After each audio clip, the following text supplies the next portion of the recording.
আমি 90s born এটা বলতে পারি। 99 বর্ন, তো 90s বলা যেতে পারে, কিন্তু ওই আর শেষের দিকে। চুপ করো, ভালো আমি যেমন করে 80s এর শেষের দিকে বা মাঝের দিকে, ও হচ্ছে 90s এর শেষের দিকে।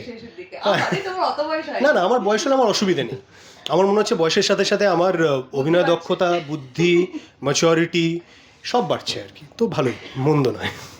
হ্যাঁ, তো 90s এর কী জিনিস সব থেকে বেশি মনে পড়ে? আমার ছোটোবেলা মনে পড়ে।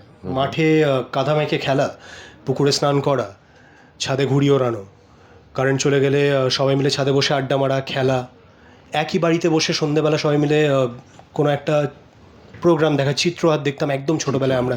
খুব কম টিভি ছিল গোটা পাড়ায়, আমার মামা বাড়িতে একটা টিভি ছিল, আমার সৌভাগ্য, এবং সেখানে গোটা পাড়ার মানুষ এসে বসে চিত্রহার দেখতেন।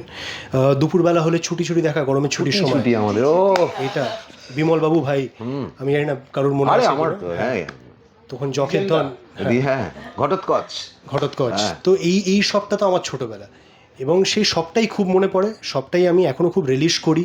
আমার দিদার হাতের রান্না খাওয়া, আমাদের এটা অভ্যেসের মধ্যে ছিল যে রোববার দিন সকালবেলা 10টার মধ্যে আমি দিদার বাড়ি পৌঁছে যেতাম, এবং দিদার বাড়িতে পৌঁছলেই গরম লুচি এবং সাদা আলুর তরকারি খেতে পেতাম।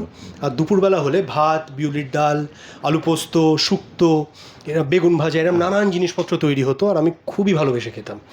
এখন দিদার বয়স হয়েছে, এত কিছু রান্না করার সিচুয়েশন নেই ওনার, শরীরটা অনেকটা খারাপ, কিন্তু এই সবটা আমার জীবনের এত ইম্পর্ট্যান্ট অন্তরঙ্গ একটা পার্ট। দিদার বাড়িতে গেলে মার খেতাম না, যাই হয়ে যাক না কেন মা মারতো না, মারতে পারতো না, এই সবটা is a very important part of my life. আর এই সবটারই একটা না মানে রাসের মাধ্যমে এই সবটা আমি নতুন করে বাঁচতে পেরেছি আবার।